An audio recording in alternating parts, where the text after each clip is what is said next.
Everyone, welcome to my YouTube channel. आज का हमारा टॉपिक है सपोर्ट एंड रेजिस्टेंस। चलें जी, शुरू करते हैं। इसकी डेफिनेशन पढ़ लेते हैं पहले। इसको समझना ज़रूरी है कि सपोर्ट और रेजिस्टेंस में क्या फ़र्क है। तो support and resistance are terms for two respective levels on a price chart that appear to limit the market range of movement. तो ये क्या है support and resistance? Support and resistance जो मार्केट की नकलो हरकत को महदूद करती दिखाई देती है उसको कहते हैं सपोर्ट एंड रेजिस्टेंस। अब नकलो हरकत को कैसे महदूद करती दिखाई देती है? अब जब मार्केट सपोर्ट से टकराएगी तो फिर वापस ऊपर उठ जाएगी, और फिर जब ऊपर जाएगी तो रेजिस्टेंस से टकरा जाएगी। जब रेजिस्टेंस से टकरा जाएगी यानी कि आप मुजाहमत जिसे कहते हैं, रेजिस्टेंस का मतलब, तो वापस टकरा के नीचे आएगी। तो ये दो वो चीजें हैं जहां पर मार्केट अपने आप को महदूद कर देती है। तो उसके लिए इस मार्केट को इन दोनों में से किसी एक को तोड़ना जरूरी है। अगर वो सपोर्ट को तोड़ देगी, बिल फर्ज किया कि सपोर्ट, नीचे सपोर्ट होती है, ठीक है, उसने मार्केट ने उसको तोड़ दिया तो बेरिश मूवमेंट बनेगी।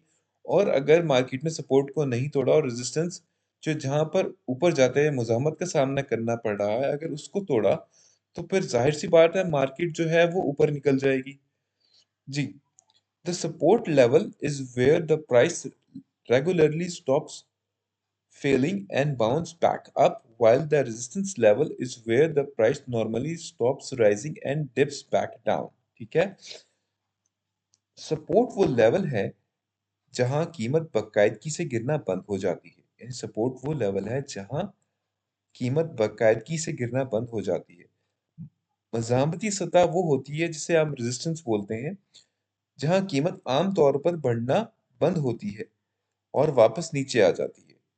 तो जो जो रेजिस्टेंस है, जैसे ही प्राइस वहां टकराएगी, जैसे मैंने पहले जिक्र किया, तो फिर वापस नीचे की तरफ आएगी। ठीक है। तो जो जो हम बाय करते हैं वो हमेशा सपोर्ट जोन पे बाय करते हैं, और जो सेल करते हैं वो रेजिस्टेंस की जगह पे सेल करते हैं। ठीक है। अब मैं आपको एक मिसाल देता हूँ।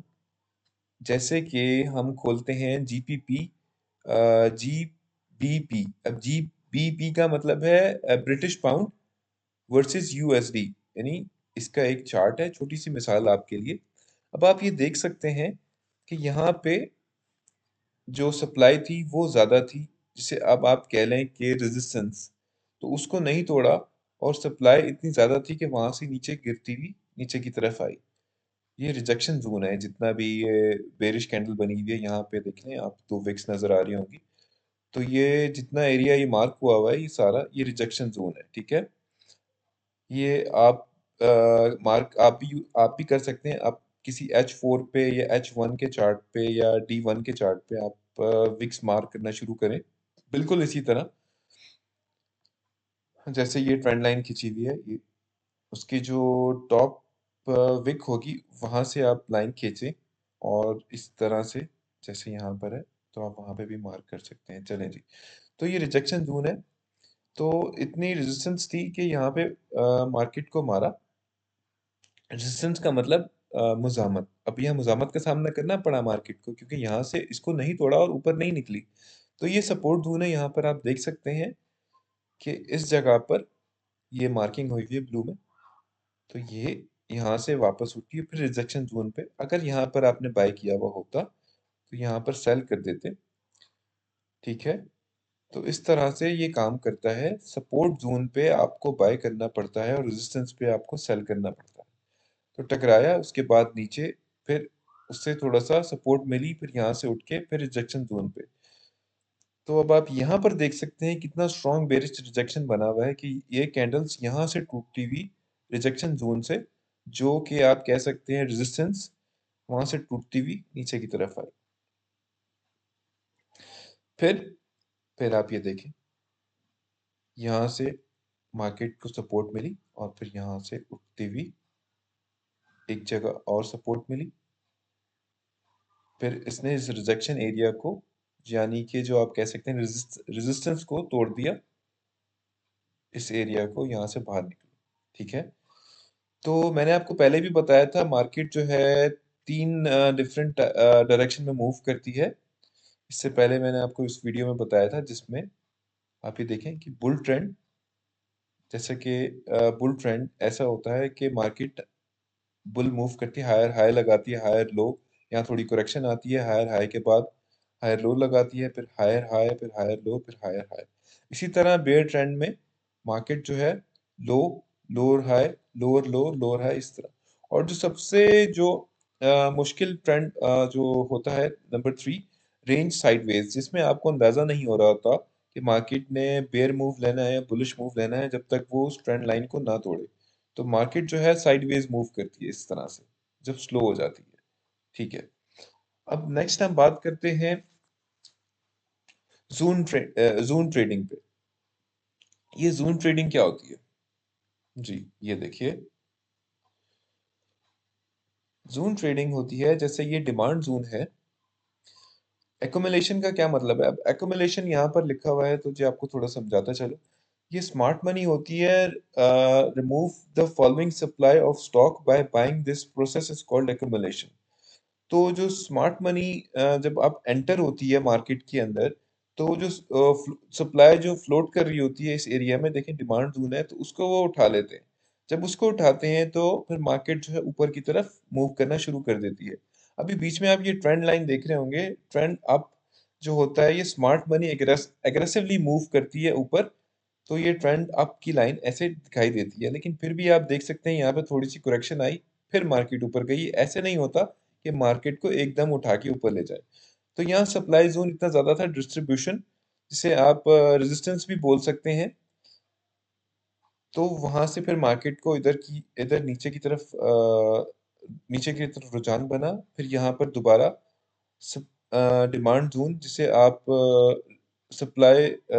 कह सकते हैं कि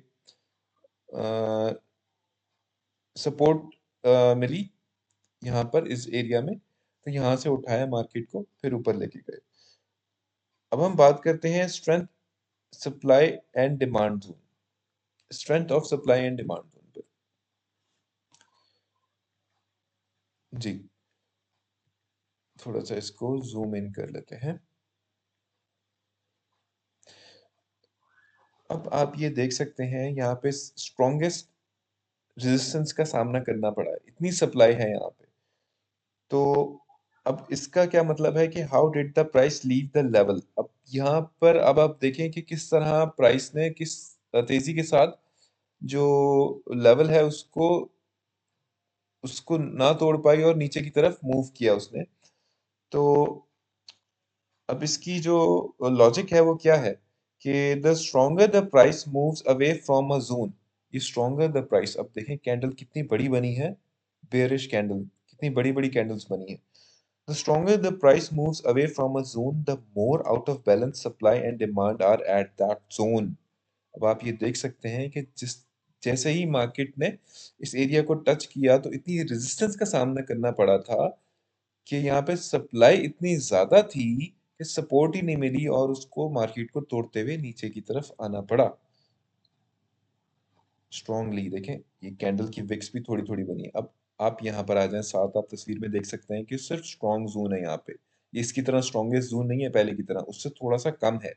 तो price moving down with big candles with small retracement. अब यहाँ पर क्या है कि बेरिश कैंडल तो बनी, लेकिन थोड़ी सी सपोर्ट मिली यहाँ पे, बाइंग आना शुरू हुई। उसके बावजूद यहाँ पर उन्होंने उसको मार्केट को मारा, लेकिन फिर थोड़ी सी डिमांड आई, ये देख सकते हैं आप। तो इतना ज्यादा आपको समझने की जरूरत है सपोर्ट एंड रेजिस्टेंस को। तो यहाँ रेजिस्टेंस शो हुई है लेकिन पहले से कम। अब आप यहाँ पर देखें कि सबसे वीक जो रेजिस्टेंस है या उसका सामना करना पड़ा, price moving down with not so much strength. अब इतना ज्यादा उसको मुजामत का सामना नहीं करना पड़ा, तो सपोर्ट यहाँ पर बहुत ज्यादा है। अब आप उसकी विक्स से देख के अंदाजा लगा सकते हैं कैंडल की विक कितनी ज्यादा है पहले की निस्बत। ठीक है, इतना समझ में आ गया होगा आपको, उम्मीद करता हूँ। अब हम चलते हैं अपने नेक्स्ट नेक्स्ट इस पे, when the price approaches demand zone. अच्छा जी, when the price approaches demand zone, ये बड़ा इजी सा आसान सा आपको समझ आ जाएगा।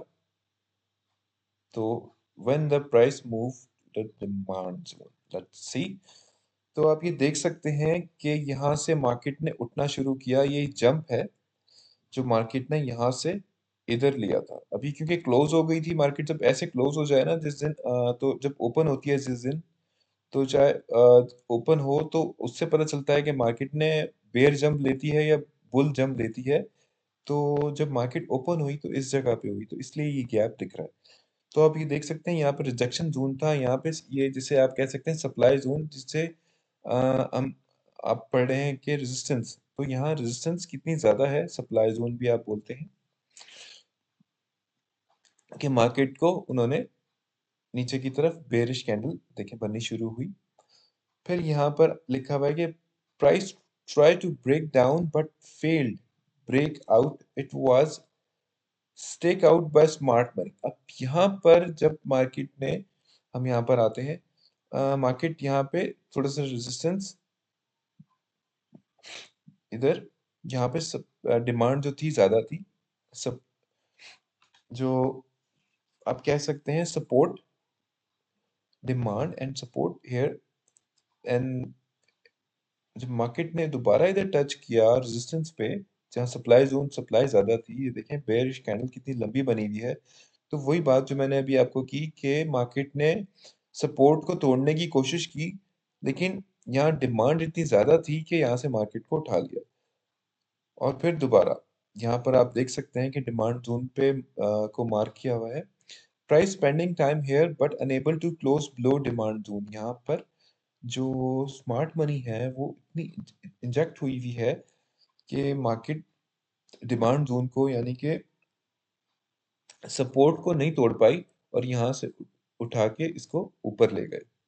अब आप देख सकते हैं, मतलब इस तस्वीर को देख के इतना तो समझ आ गई होगी कि आपको कि सपोर्ट एंड रेजिस्टेंस का क्या मतलब है। आज के लिए इतना ही। Thank you.